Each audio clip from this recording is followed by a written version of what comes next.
அஸ்ஸலாமு அலைக்கும் வரஹ்மத்துல்லாஹி வபரகாத்துஹு. அல்ஹம்துலில்லாஹி ரப்பில் ஆலமீன். அஸ்ஸலாத்து வஸ்ஸலாமு அலா ரசூலிஹில் அமீன். எல்லா புகழும் புகழ்ச்சியும் ஏகனான அல்லாஹ் ஒருவனுக்கே. அவனது சாந்தியும் சமாதானமும் இறுதி தூதரான முஹம்மது நபி ஸல்லல்லாஹு அலைஹி வஸல்லம் அவர்களின் மீதும் அவர்களின் குடும்பத்தார் மீதும் அவர்களை பின்பற்றி வாழ்ந்த சத்திய சஹாபாக்கள் மீதும் குறிப்பாக இங்கு வந்துள்ள நம் அனைவரின் மீதும் குறையின்றி நிலவட்டும் என்று பிரார்த்தித்தவளாக எனது உரையை ஆரம்பம் செய்கின்றேன். இன்று நான் பேச வந்துள்ள தலைப்பு குர்ஆன்.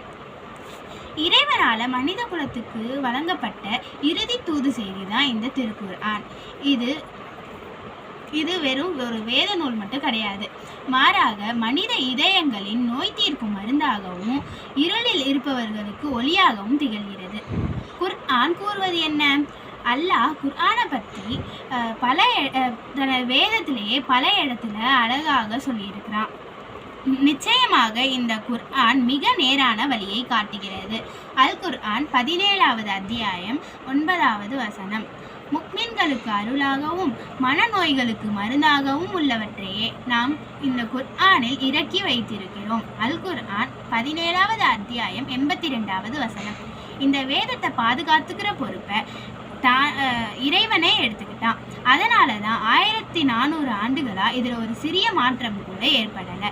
நபிகள் நாயகம் ஸல்லல்லாஹு அலைஹி வஸல்லம் அவங்க குர்ஆனை ஓதுறவங்களை பற்றியும் அதை கற்றுக் கொடுக்குறவங்களை பற்றியும் மிக சிறப்பாக கூறியிருக்கிறாங்க. உங்களில் சிறந்தவர் யாரெனில் குர்ஆனை தானும் கற்று பிறருக்கும் கற்றுக் கொடுப்பவரே. புகாரியில குறிப்பிடப்பட்டிருக்கு.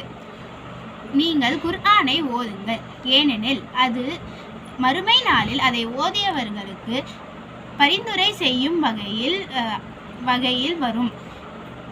முஸ்லிமில் குறிப்பிடப்பட்டிருக்கிறது. குர்ஆன்ல நாம ஓதுற ஒவ்வொரு எழுத்துக்கும் தனித்தனி நன்மைகள் உண்டு. இப்போ அலிஃப் லாம் மீம் அப்படிங்கிறது ஒரு எழுத்து கிடையாது. மாறாக அலிஃப் ஒரு எழுத்து, லாம் ஒரு எழுத்து, மீம் ஒரு எழுத்துன்னு ஒவ்வொன்றுக்கும் தனித்தனியாக 10 நன்மைகள் உண்டு அப்படின்னு நபிகள் நாயகம் ஸல்லல்லாஹு அலைஹி வஸல்லம் அவர்கள் திருமதியில் குறிப்பிட்டிருக்காங்க. குர்ஆன் ஒரு வாழ்க்கை நெறி. குர்ஆன் அப்படிங்கிறது வெறுமனே ஓதுறதுக்காக மட்டும் கிடையாது. அது நம்ம வாழ்க்கையில் ஒவ்வொரு கட்டத்திலையும் நம்மளை வழிநடத்தக்கூடியது. தனிமனித ஒழுக்கம், குடும்ப வாழ்க்கை, வியாபாரம், நீதி போன்ற அனைத்து துறைகளிலும் இதில் தீர்வு உண்டு. யார் ஒருவர் குர்ஆனை தனது வழிகாட்டியாக கொள்கிறாரோ அவர் ஒருபோதும் வழி தவற மாட்டார்.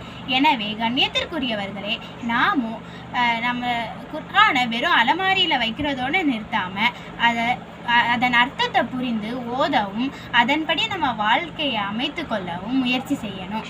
அதுவே நமக்கு இம்மையிலையும் மறுமையிலையும் வெற்றியை தேடித்தரும். அஸ்ஸலாமு அலைக்கும் வரஹ்மத்துல்லாஹி வபரகாத்துஹு.